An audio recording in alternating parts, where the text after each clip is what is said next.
You're listening to The Corbett Report. CorbettReport.com.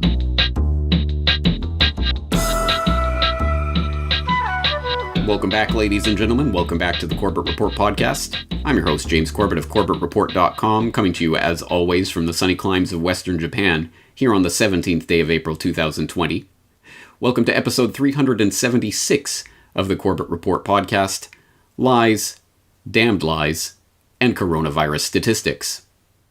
Yes, I am here today to inform you, in case you somehow managed to miss it, that the models, projections, guesstimates, case fatality rates, infection numbers, and various other statistics that have been thrown at the public in the past few months to justify the shutdown of the global economy, the implementation of a draconian police state, and the rewriting of all social norms and rules has been a bunch of manipulated, phony hooey. But don't take my word for it. Take the word of the credentialed, respected, university-affiliated, published, peer-reviewed, white lab coat-clad experts who are the only people we're allowed to trust on these matters. There is no evidence around that doing any of these antisocial separation or prohibition or whatever you call it has any effect on the epidemic. With one exception, flattening the curve, what people try to do, is broadening it. And that means it takes more time. And if it takes more time, in the end, you are putting more people at risk because nobody can, for extended periods of time, follow these draconic strategies or measurements. So while looking for a specific virus, for example, the coronavirus, you can examine the total population. What you will find is that presumably around 8 or 10% of the population will have some kind of virus that makes them sick.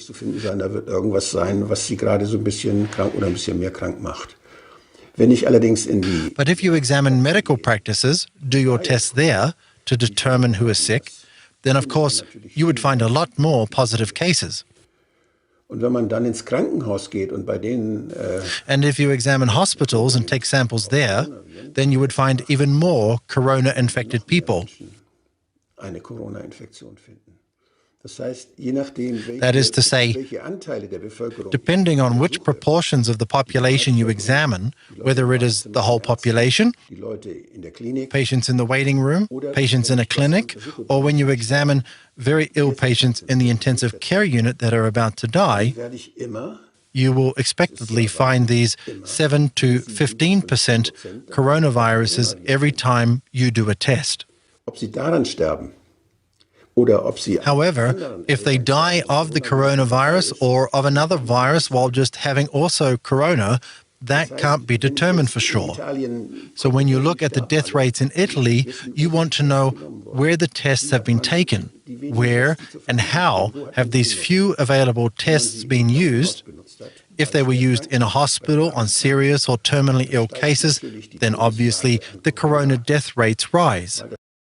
But let's say that, and this is an entirely hypothetical scenario, that that new coronavirus was not detected. No one had noticed it, and no one had found that this is a new entity.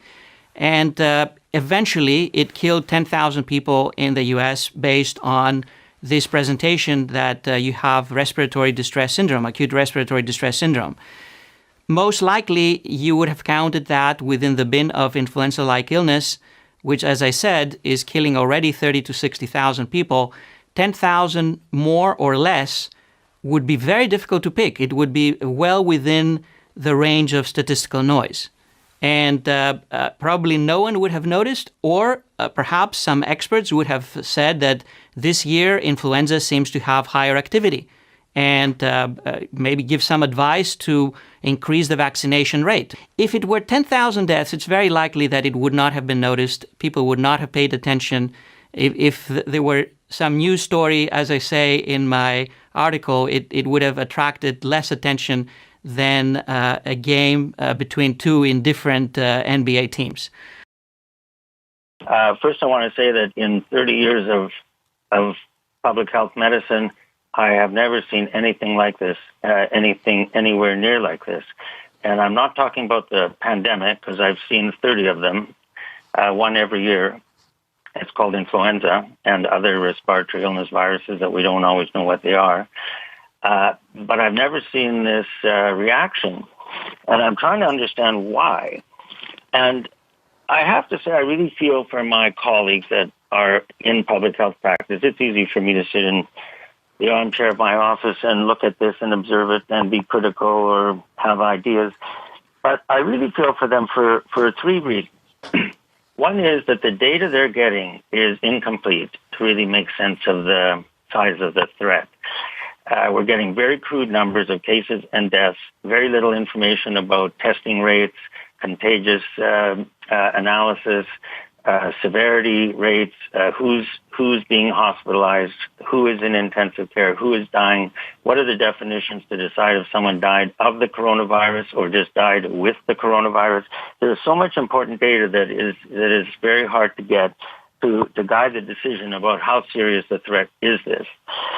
The other part is that we actually do not have that much good evidence for these social distancing methods.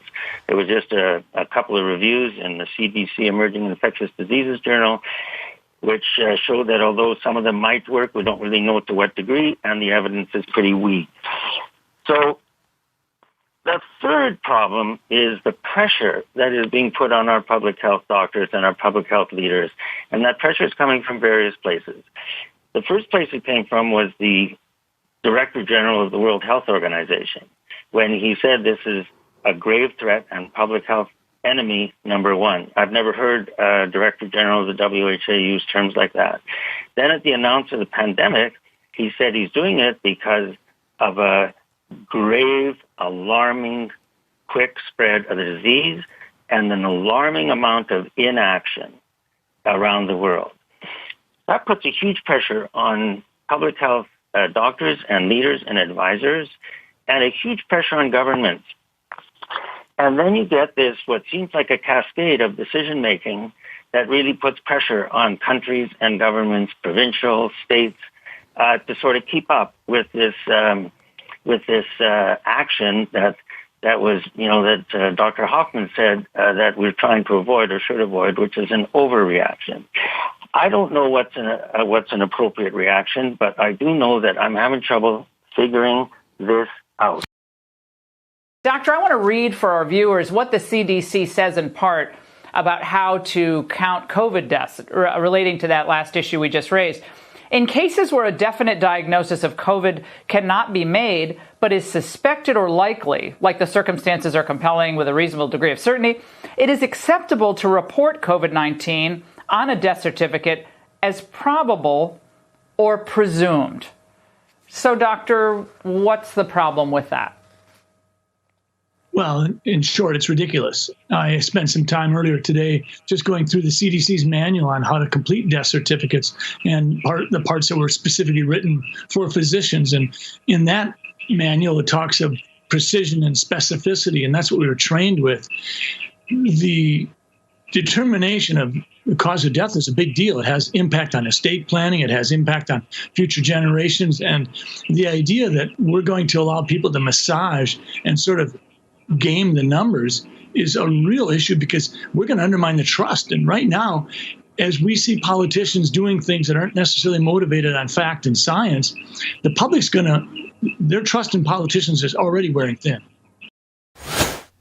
Yes, we are constantly exhorted to listen to the experts and only trust the people who are the accredited scientists working in the field, unless they disagree with the alarmist narrative, in which case they must be ridden out of the history books, airbrushed out of the picture, Stalin, Soviet Russia style. And that is exactly what has happened with the dozens of scientists, prominent researchers in relevant fields, who are stepping up to contradict the alarmist narratives that are being put forth right now. And in order to understand that these are not fringe lunatic quacks, these are accredited, credentialed, awarded, respected experts in their field, and all of the other things that we are always told to bow down before, these are those types of people. And in order to document that, I will put on the record a couple of great articles from off-guardian.org that I hope everyone has in their info arsenal. One is called 12 Experts Questioning the Coronavirus Panic, and the follow-up is called 10 More Experts Criticizing the Coronavirus Panic. And this involves scientists and researchers like Dr. Sucharit Bhakdi, a specialist in microbiology who is a professor at the Johannes Gutenberg University in Mainz and head of the Institute for Medical Microbiology and Hygiene, one of the most cited research scientists in German history. You have Dr. Wolfgang Wodarg, German physician specializing in pulmonology, politician, and former chairman of the Parliamentary Assembly of the Council of Europe, and incidentally, the person I've cited on many occasions as one of the people blowing the whistle on the swine flu pandemic scam of 2009. Dr. Joel Kedner, professor of community health sciences and surgery at Manitoba University, former chief public health officer for the entire province of Manitoba. Dr. John Ioannidis, who my listeners will be familiar with from the Crisis of Science, professor of medicine, of health research and policy, and of biomedical data science at Stanford. You have Dr. Yoram Lass, an Israeli physician, politician, and former director general of the Israeli Health Ministry. Pietro Vernazza, Swiss physician specializing in infectious diseases at the Cantonal Hospital St. Gallen and professor of health policy.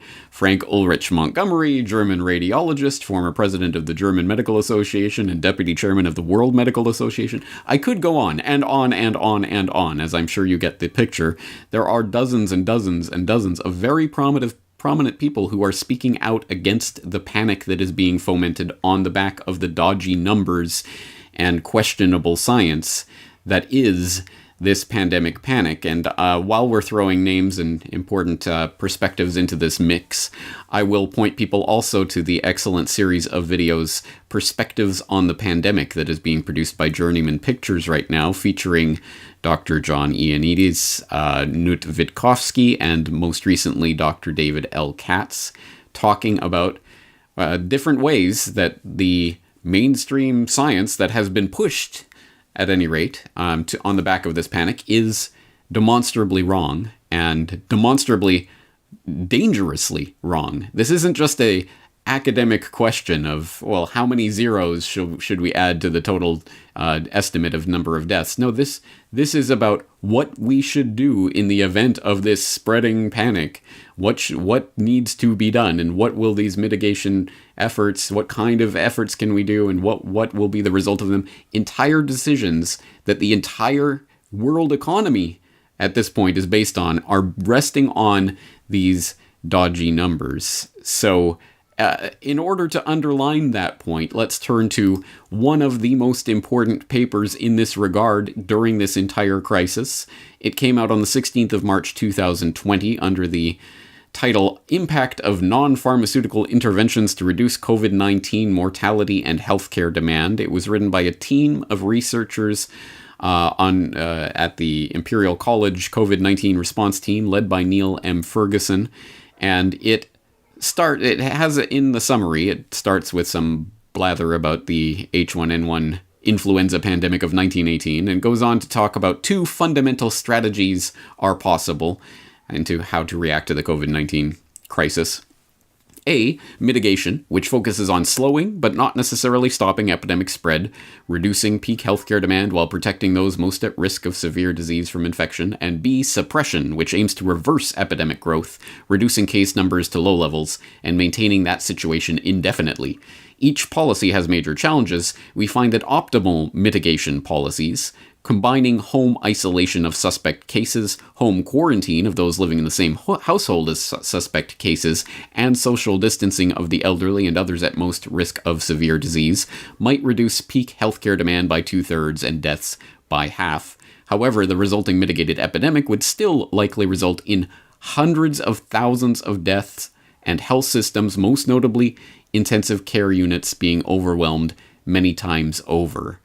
And it goes on in a fair degree of detail with these very impressive looking charts and graphs that they show here about the different options that are on the table and how they will affect the number of deaths or the number of critical care beds that will be available versus what will be used in the event of this or that mitigation strategy, and how the curve can be flattened or extended or manipulated in various ways by different efforts. And long story short, they do come up with some pretty startling numbers that did become the basis for at least the immediate proximal cause of the incredibly draconian lockdown measures that were introduced specifically in the US and UK, although obviously this did affect decisions being taken place in Canada and many other places around the world to lock down, based on some very alarming numbers of the number of deaths that would be likely to occur if this disease were left to run its course, running into 500,000 in the UK and 2.2 million in the US. Startling numbers that certainly were reported at the time. Thomas, you've had a briefing with some fairly sobering thoughts behind it. Yes, indeed. I've got a document here which underpins the government's science, the science behind its strategy, and it really does make some really sobering reading, actually, Colin. This is from the Imperial College COVID-19 response team. They're the ones who've been advising the government on this, as I say, and they say that we are in for the long haul here. They're talking about how they have changed their minds in the last few days based on what is happening in Italy. They also say demand here early in the outbreak is proving to be twice as high on hospitals than they had been anticipating, with a high number of patients being admitted to intensive care and a high proportion of those dying. So they have redone the maths. They are looking again at what is likely to happen here in the UK. And I have to tell you, Colin, that they are talking about, even with the kind of measures that we're hearing about today, that they're predicting that they might reduce the peak critical care demand by 2/3 and half the number of deaths. But even with this optimal mitigation scenario, you're still looking at an 8-fold higher peak demand on critical care beds over and above the available surge capacity in the UK. They're talking that even in the most favourable scenario, there would be in the order of 250,000 deaths in the UK based on that strategy. Now, what they're saying, that the only possible conclusion is that epidemic suppression is the only viable strategy at this time to, in effect, stop the virus circulating. That would have to go on until a vaccine was developed in 12 to 18 months' time, and that the social and economic effects of those measures to achieve that policy goal will be profound. It's hard to underestimate the significance of this document. The report runs us through a few different ways this could turn out depending on what our responses are. If we don't do anything to control this virus, over 80% of people in the U.S. would be infected over the course of the epidemic, with 2.2 million deaths from COVID-19. That 2.2 million deaths also doesn't account for the potential negative effects of health systems being overwhelmed. Think of the number, 2.2, potentially 2.2 million people if we did nothing. If we didn't do the distancing, if we didn't do all of the things that we're doing. And when you hear those numbers, you start to realize that with the kind of work we went through last week with the $2.2 trillion, it no longer sounds like a lot, right? Wait, whoa. Oh, sorry. Did we say 2.2 million deaths in the US and 500,000 in the UK? What I actually meant to say was under 20,000. Yes, of course, those numbers have been walked back, but there are any number of explainers out there on the internet that will inform you that no, these numbers haven't been fundamentally changed. It wasn't that the model was completely and utterly off. No, you see, what he was saying, what Neil Ferguson and his comrades there at the Imperial College were saying, is that if no distancing measures, no lockdown took place, then there would be widespread, unbelievable, monumental death, the likes of which we haven't seen in X number of years.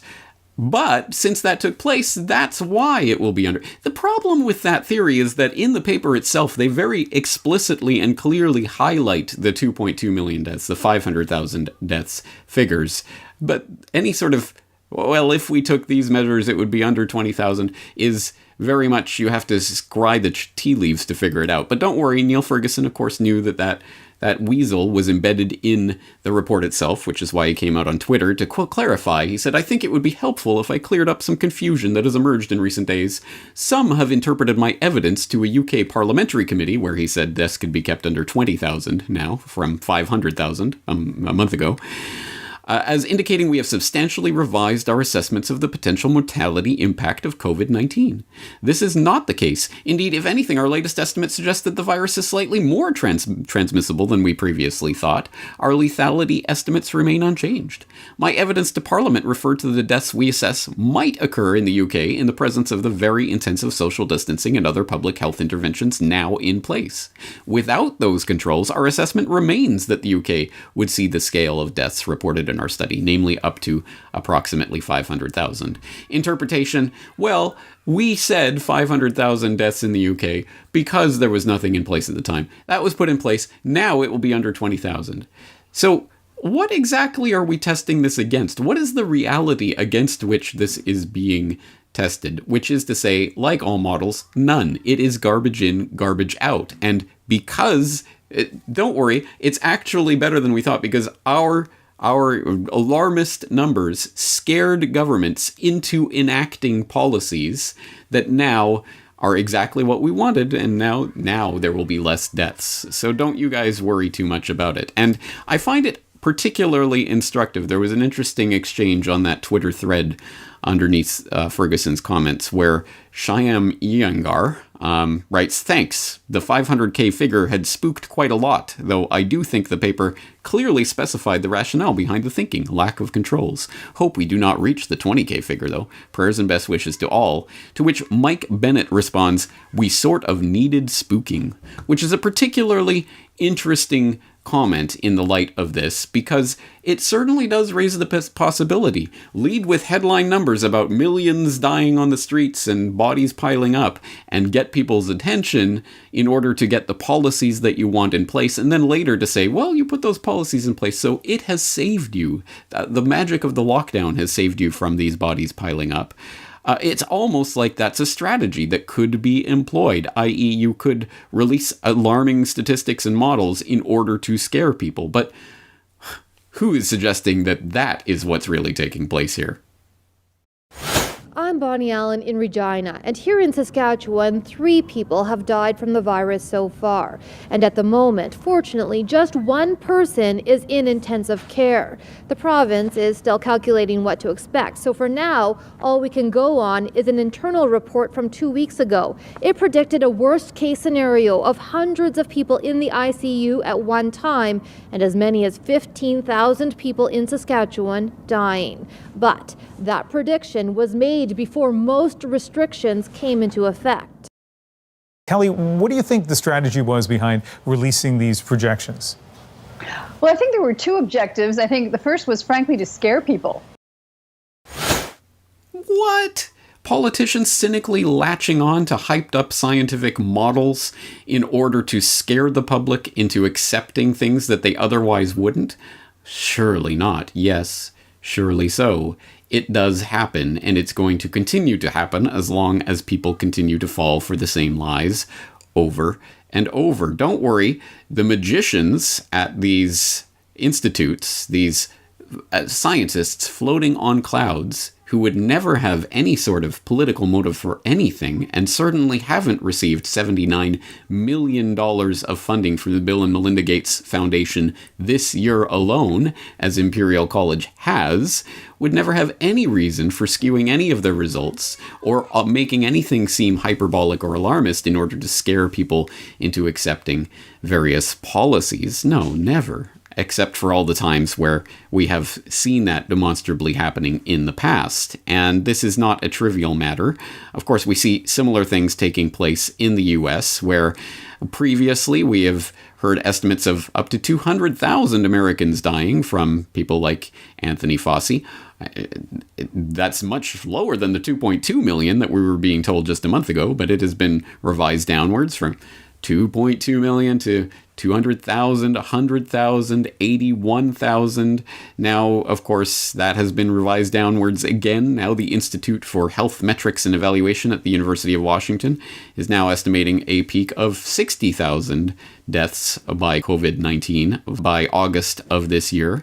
So that continues to get ratcheted downwards, and no doubt once again the politicians will be able to pat themselves on the back to say, see, we saved you. There would have been millions dead. Now there are only tens of thousands, and we did it. So garbage in, garbage out. But once again, please don't take my word on that aspect of these models. Take, Anthony Fauci's. I'd like to start with the question of these models, which are now getting a lot of pushback in terms of their reliability when the numbers have swung, 33% in just a couple of days. What do you say to Andy McCarthy, who wrote that piece? Well, I mean, there's a certain validity to it. I have been and still am and will always be somewhat reserved and skeptical about models, because models are only as good as the assumptions that you put into the model.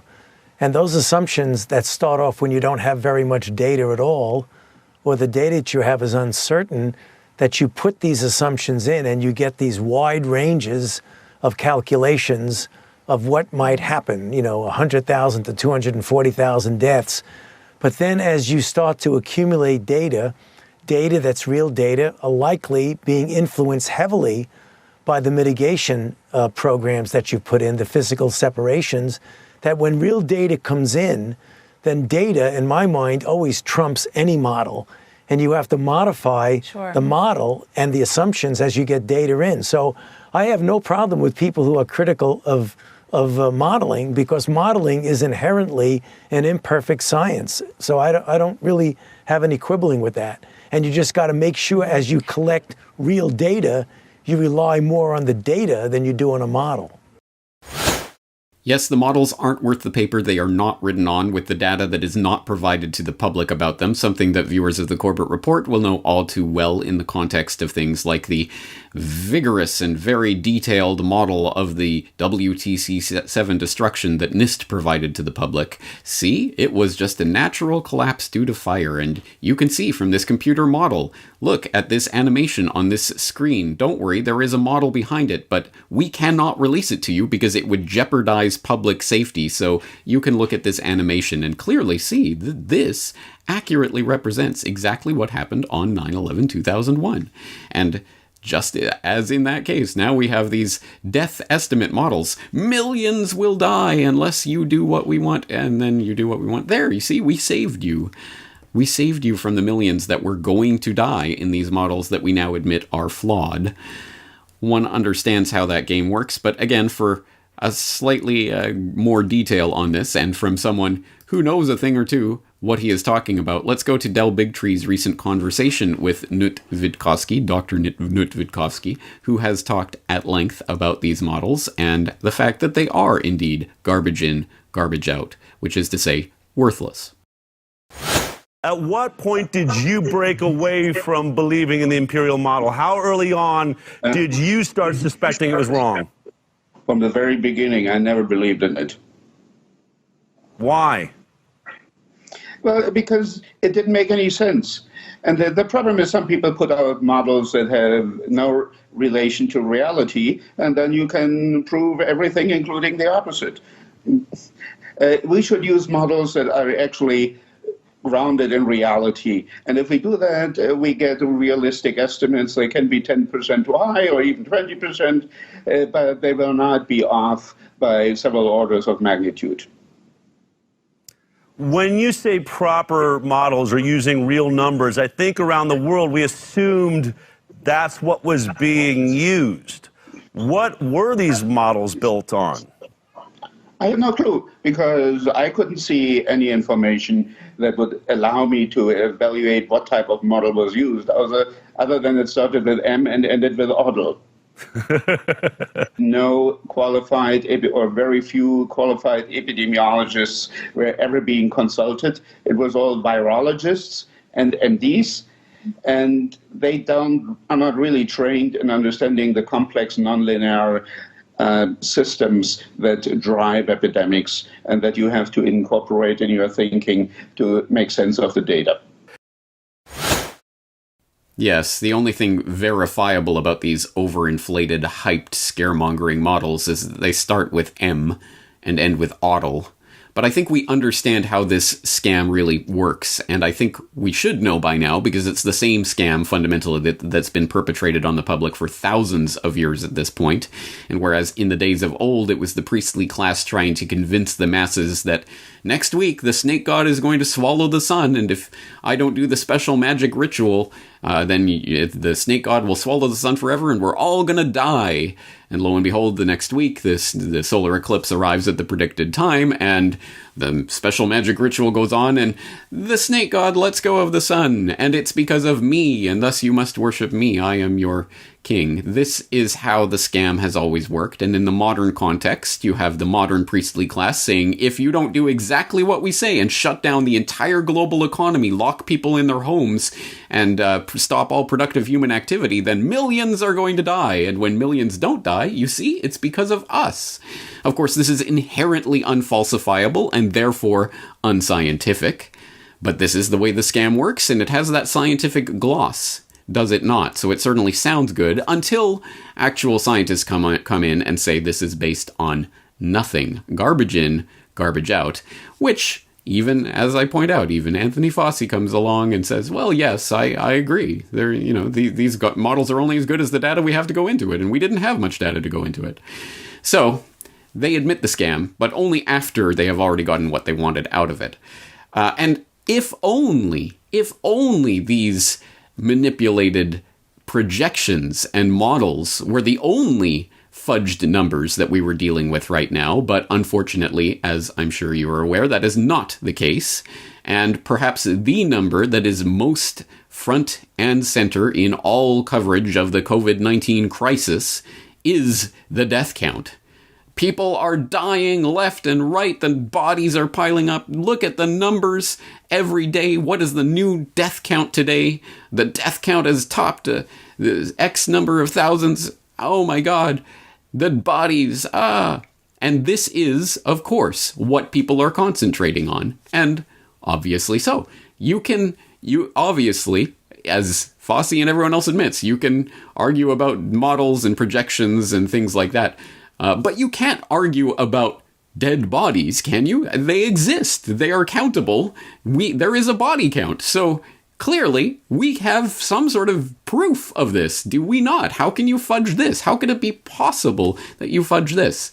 And I just am here to let you guys know, in case you didn't know, that this is real, y'all. This is real. This is really happening. This is real, y'all.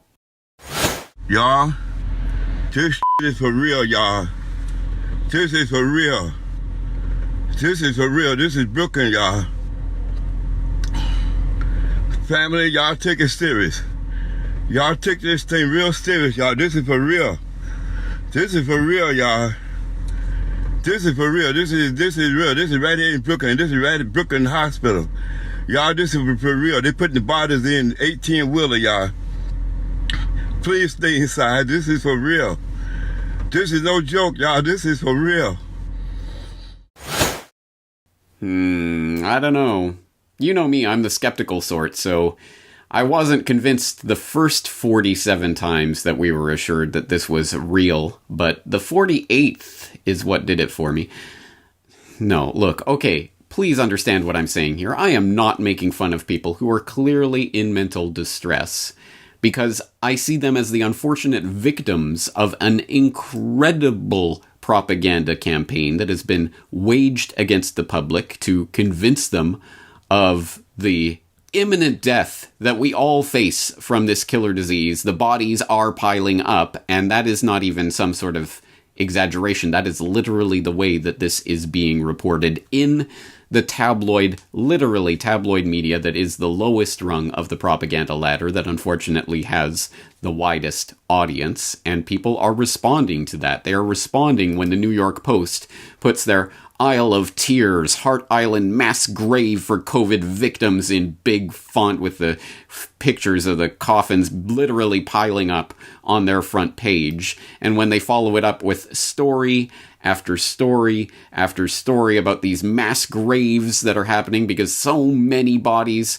are piling up. New York City may temporarily bury coronavirus victims on Heart Island, we're told, and then the next day drone video may show inmates burying coffins on New York City's infamous Heart Island, and de Blasio admits coronavirus victims have been buried on Heart Island, tell us the hard-hitting news reporters from the New York Post, without any context of Heart Island or the practice of burial on Heart Island, to lead those who at the very least do not actually read into the story, the people who glance over the headlines, to believe that something incredible and unprecedented is taking place. And you can get that from literally all of the tabloid media, Daily Mail of course being another prime example, with a typically Daily Mail-esque headline: workers in full hazmat suits bury rows of coffins in Heart Island mass graves as New York City officials confirm coronavirus victims will be buried there if their bodies aren't claimed within 2 weeks after death toll rises to 4,778. Say that 3 times fast. But yes, these are the types of hysterical, hyperventilating reports that people are getting, completely contextless, without the actual reporting to let you know that no, this is not some unprecedented new thing that's taking place only because of the mass amounts of people who are dropping like flies from COVID-19. You can garner that from obviously different sources. For example, Reason.com had this article up on April 10th, the same day that de Blasio admitted that coronavirus victims have been buried on Heart Island. I can't believe it. Mass graves in the United States. I never thought we would have seen it. But Reason.com had this article up: no, New York City is not running out of burial space due to COVID-19, in which Elizabeth Nolan Brown writes, century-and-a-half-old Bronx burial site sparks panic on social media. The COVID-19 death toll in New York City right now is chilling, more than 4,400 at last count. So are images of coffins being buried in mass graves. It's hard to see things like that and not feel the weight of those numbers all the more viscerally, which makes it all the more imperative to contextualize and not sensationalize those images. Unfortunately, a lot of professional media has been erring on the side of, look at what America has come to. There are so many dead bodies, they have to start hiring people to dig mass graves. The site cemetery on Heart Island is indeed tragic. It has been for the past 151 years. Since 1869, prison labor has been used to bury unclaimed and unidentified New Yorkers in mass graves of 150 adults or 1,000 infants, states the Heart Island Project website. Families of those buried there were only allowed to start visiting in 2014. Since 1980, 68,955 people have been buried in mass graves on Heart Island, notes the project, which is dedicated to telling stories of those laid to rest there. That's around 1,724 people per year, 33 per week, or a little under 5 per day for the past 40 years. New York City Department of Corrections spokesman Jason Kirsten puts the average a little lower, telling Reuters that prison laborers bury around 25 bodies on Heart Island each week. Kirsten now estimates that there are upwards of 100 coffins per week being buried there, so yes, there appears to be a recent spike in burials in these mass graves, but that's not because there are so many dead that the city has run out of burial space elsewhere. It's because more people are dying right now, and that includes people who don't have anyone to claim their bodies. End quote. Well, that puts a little bit more context into this. This is not a new practice. This is a 151-year-old practice that the media is just starting to put on their front page and sensationalize. But even Elizabeth Nolan Brown gets it slightly wrong here. It's not simply because there are so many bodies that they now have more bodies to bury, more unclaimed bodies to bury. It is also because, as is reported way down at the bottom of some of these New York Post articles, no, the New York Medical Examiner's Office has changed their criteria for what counts as an unclaimed body. It used to be 30 days. They would hold a body for 30 days. Now they are holding them for 15 days.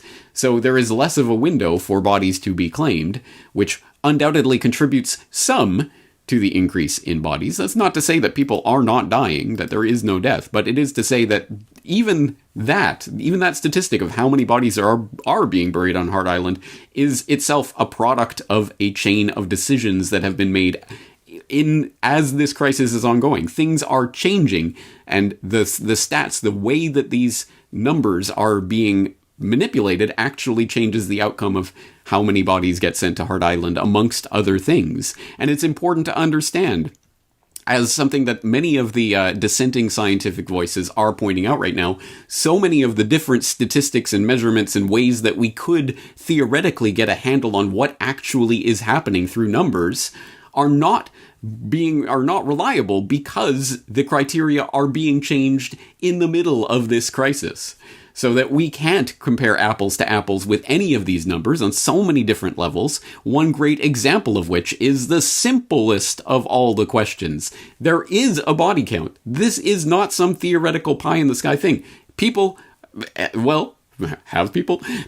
died from a disease. How many people? This should not be a difficult thing to determine, but it is, because of course that stat continues to change, or the metric by which that stat is calculated continues to change, because it is a calculation. It is an estimation. It is something that is written down on a death certificate by a doctor working on certain guidelines. So here's a prime example of that. You may have seen this very scaremongering headline in recent days. This one, let's take it from The Guardian. It was in the New York Post and elsewhere, but on The Guardian has New York City coronavirus death toll jumps past 10,000 in revised count. Revised count? What does that mean? So as this story goes on to say, New York City has revised its COVID-19 death toll sharply upwards to more than 10,000 people, hitting an important psychological milestone. We're in the 5 digits now, people. And it happened overnight, just like that, because they changed the criteria.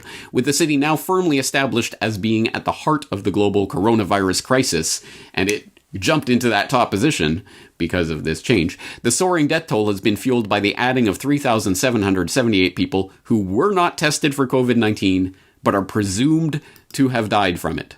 All right, well, there you go. So this is the criteria that we're using. Well, they probably had it, so let's just add them. And now it's 10,000. Well, there you go. So as you can see, we cannot take these numbers at face value. They are judgment calls, and you might agree with the judgment that's being made, but the underlying point is that the numbers are clearly a political product. They are the result of guidelines that are being issued and judgment calls that are being made by not even political figures. We're talking about appointees who were not elected by anyone.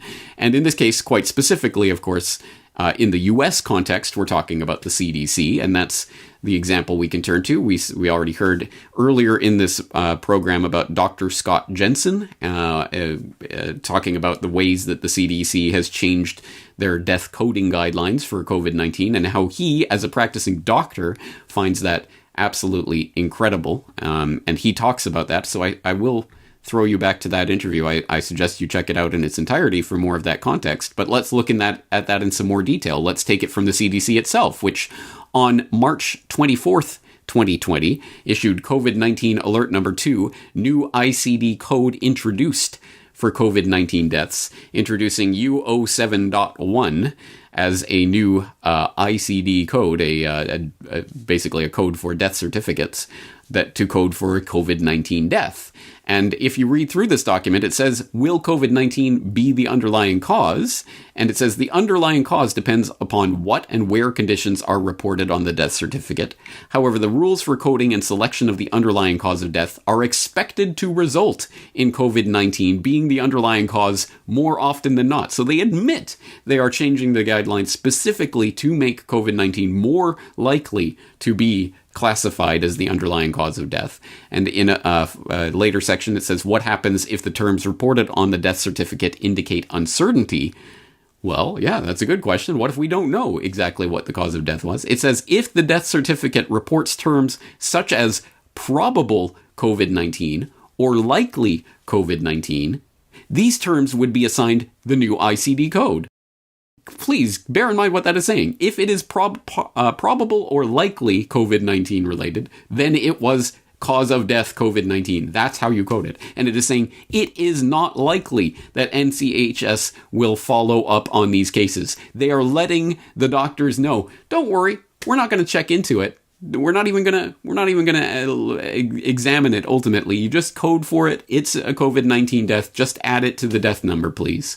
They are telling doctors outright to do it. And there's more information about that. They followed up in April of 2020 with Vital Statistics Reporting Guide, Guidance Report number 3, talking about cause of death reporting, specifically when it comes to COVID-19, and more detail goes into it there. So I will put that link in the show notes for you to follow. But you don't take my word for it, or don't take the CDC's own documentation for it. You can, of course, get this from the horse's mouth, in this case, the horse being Deborah Birx. Can you talk about your concerns about deaths being misreported by coronavirus because of either lack of testing or standards for how they're characterized? So I think in this country, we've taken a very liberal approach to mortality. And I think the reporting here has been pretty straightforward over the last 5 to 6 weeks. Prior to that, when there wasn't testing in January and February, that's a very different situation and unknown. There are other countries that if you had a pre-existing condition, and let's say the virus caused you to go to the ICU and then have a heart or kidney problem, some countries are recording that as a heart issue or a kidney issue and not a COVID-19 death.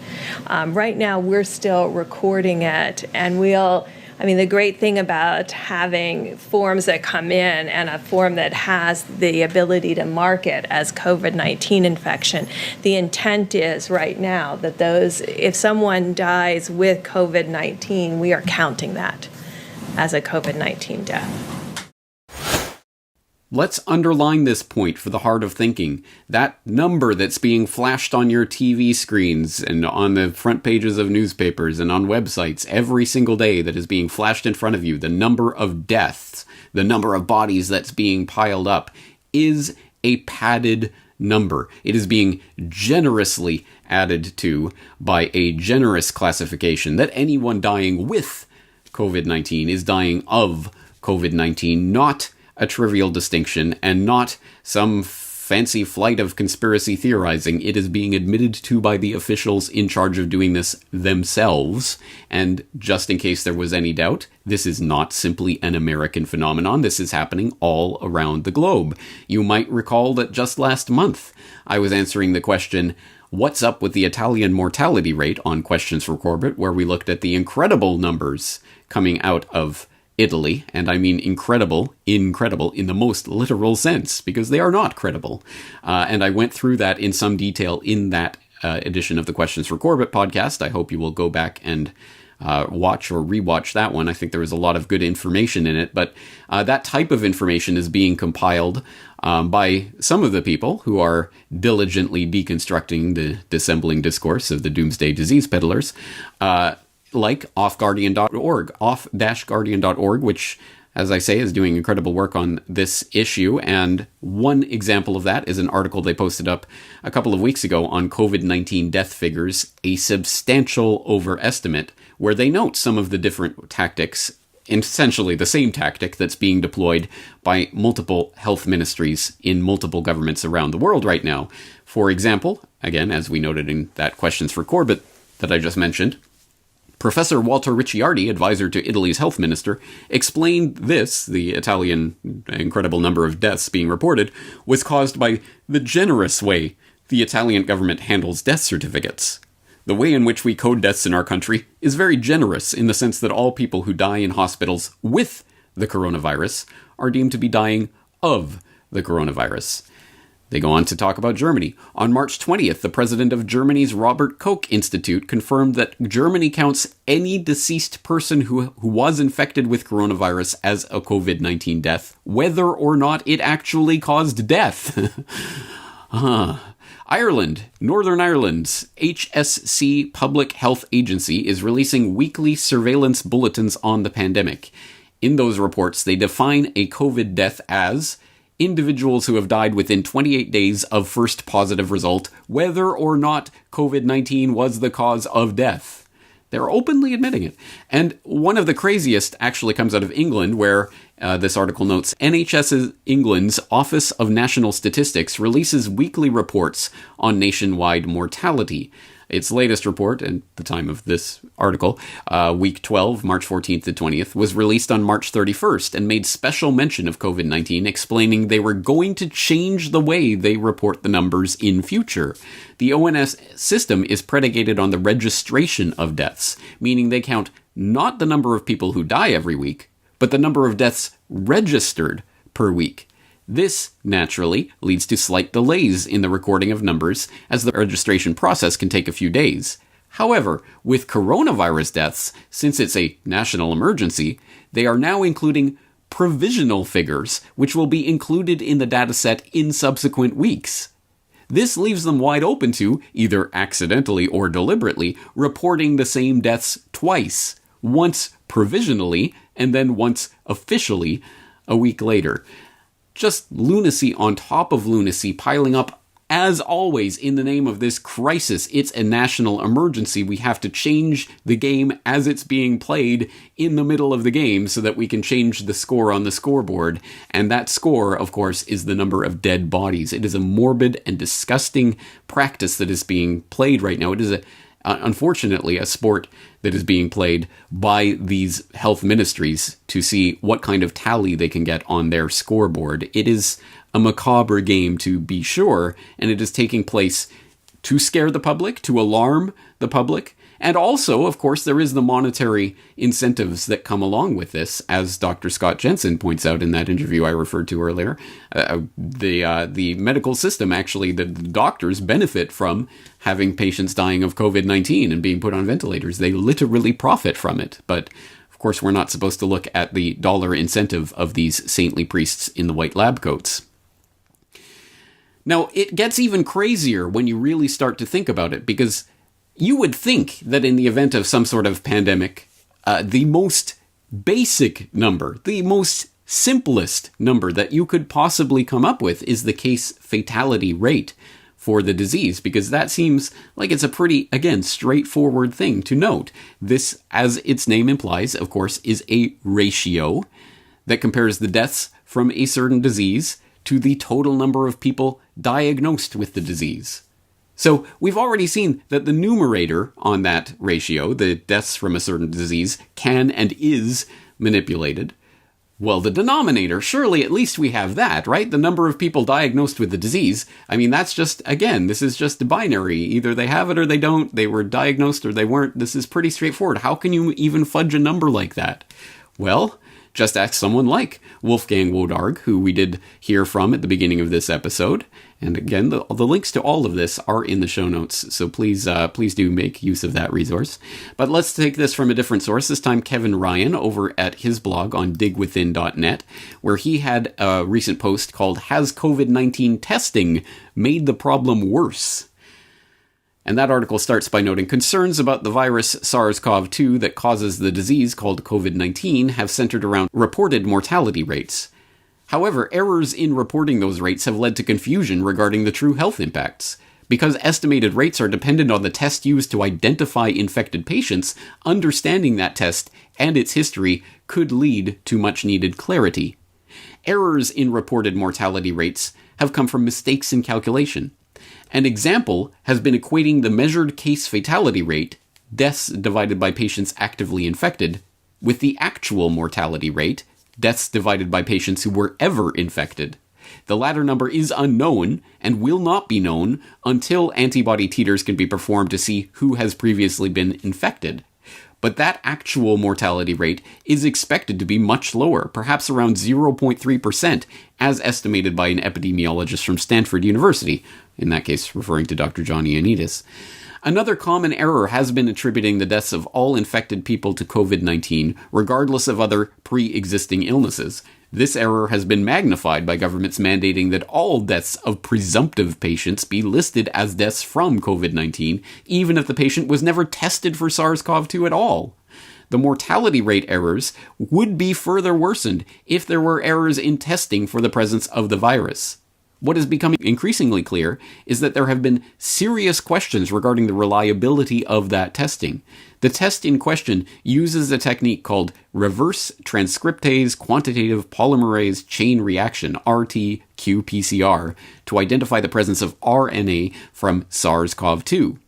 Testing follows different protocols in different countries, and the first problem was seen in China, the reported origin of the virus. And as that article goes on, Kevin Ryan points out the Chinese mystery of a peer-reviewed, published article in the Chinese Journal of Epidemiology that was published on March 5th, 2020, that concluded that nearly half or even more of patients that were testing positive for SARS-CoV-2 in the Chinese tests that they were using did not actually have the virus. In other words, half of the results were false positives. And that study was withdrawn and the data underlying it was also withdrawn, so it is not available for review. When the doctor who is leading the study was asked for explanation, he said that he could not cite a reason for withdrawal of the paper, only saying it was a, quote, sensitive matter. And the mystery deepens from there. But yes, I mean, there have been indications that the Chinese test was giving as much as half false positive results. And then Kevin Ryan goes on to break down the WHO guidance and testing, and then the US test, which was developed separately. So there's a lot of information in there. A lot of other sources have been talking about the problems involved in this testing. But anyway, the point, I hope, stands that, yes, even the denominator in that case fatality rate cannot be taken at face value. So even some of the most basic information that we would need in order to get a handle on the real scale of what is happening here cannot be taken at face value. I mean, even the people who are involved in creating the rules and guidelines would admit that this is a judgment call.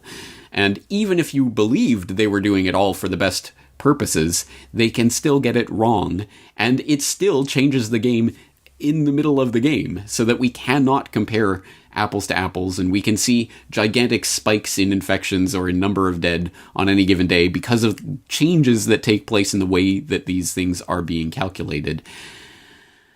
And I could go on and on and on and on about the statistics and the tests and the various ways that the numbers that they are using to scare you with can and are being fudged, manipulated, cooked, and otherwise hyped. But I hope, at the very least, I've given enough information that you can follow the various things that I've talked about. Again, all of the sources are in the show notes in case you need to refer back to them. And there are many, many other cookie crumb trails that we could follow along these lines, but I think it's important to come down to the bedrock question. So why is this important? Why does it really matter to have all of these numbers actually pinned down and be able to compare apples to apples and truly get a handle on what's going on right now? And I think that should be obvious, as we see, as I've pointed out in this podcast, in the recent past, we are plunging into the Greatest Depression. The numbers added to the American unemployment rolls in the past 4 weeks have now topped 22 million people. It is absolutely unprecedented what is happening right now on the result of the hysteria that has been generated by these numbers. And these numbers are causing people to go into mental distress and have breakdowns and have viral videos showing the bodies piling up and other such things. It is causing insanity, and it is being used as a justification for the erection of the Corona World Order, which I also recently talked about here on the podcast. And I think a good article for getting down to that base root of what is going on and why it is important to be exposing the statistical chicanery that's taking place was published to whatsupwiththat.com in the last week by Charles Rotter. It's an article entitled "Coronavirus Death Predictions Bring New Meaning to Hysteria."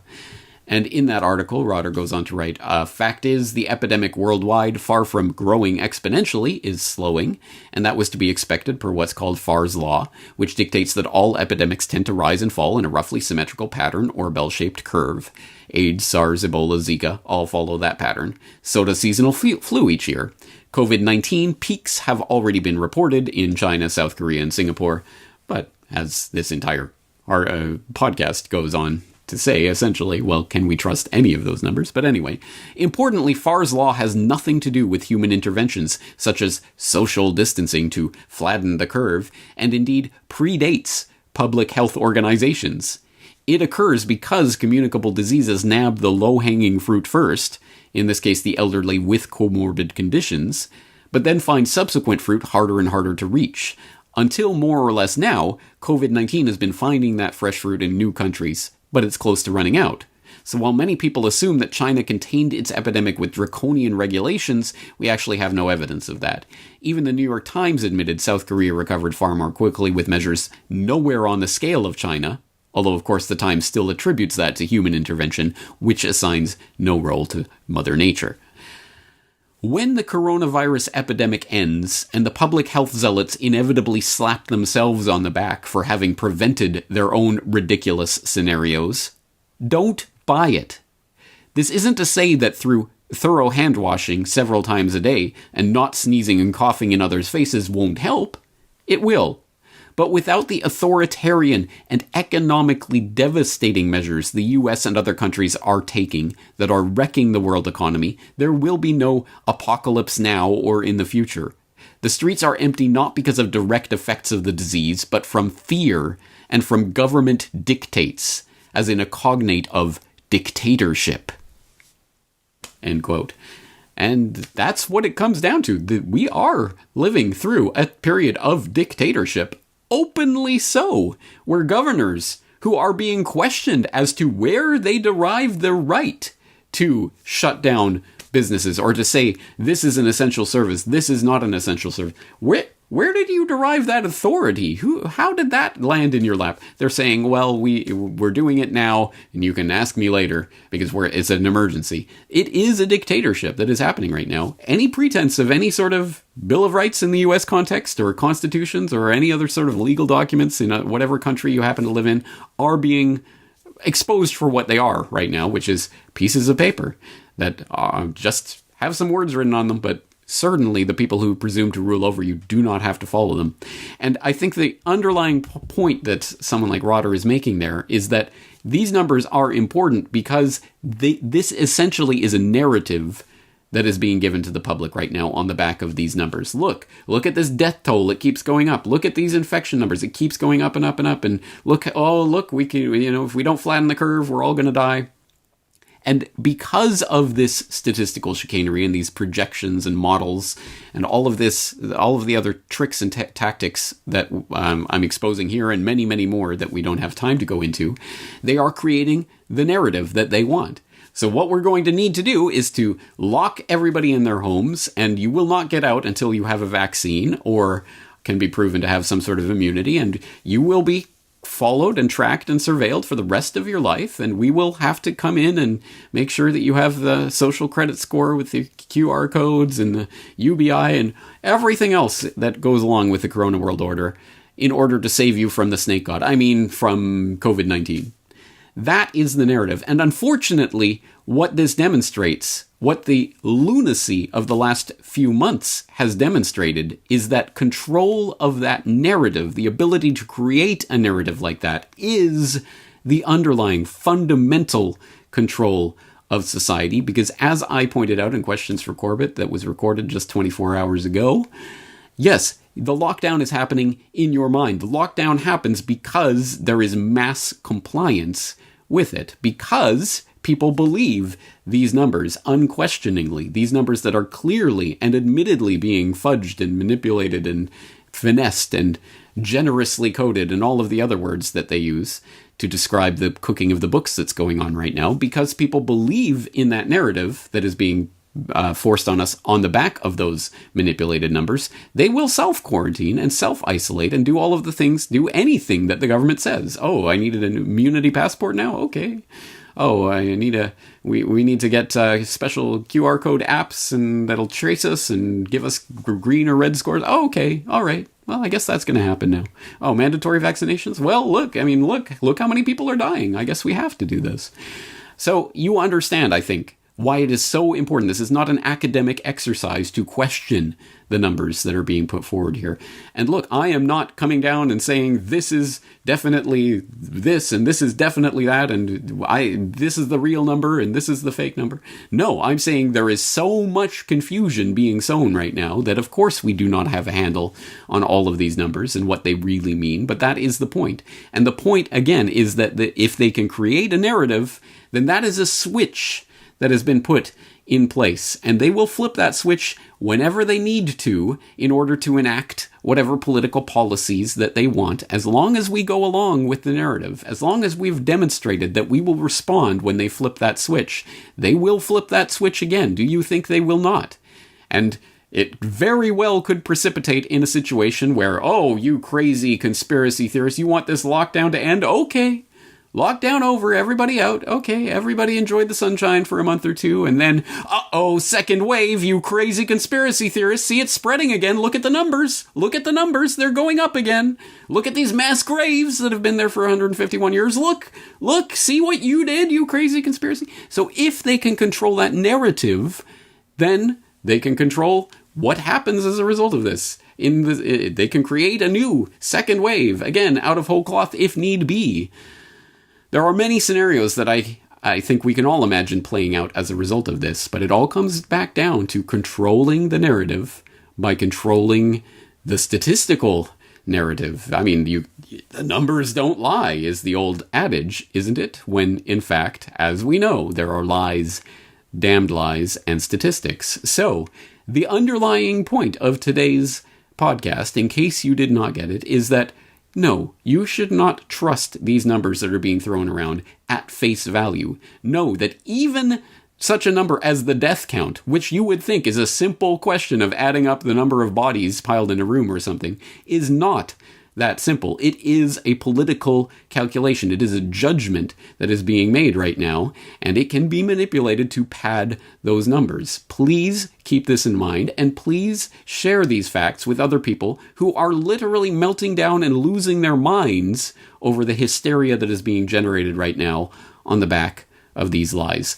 Once again, I would like to remind you that all of the things that I'm talking about, all of the articles and videos, are linked up in the show notes. Please go back to the original sources of this. Please go and study what these different experts are saying on both sides of the issue and come to your own conclusions. But I think it is vitally important that we have this conversation right now, because the narrative switch can be flipped on or off if we don't question it.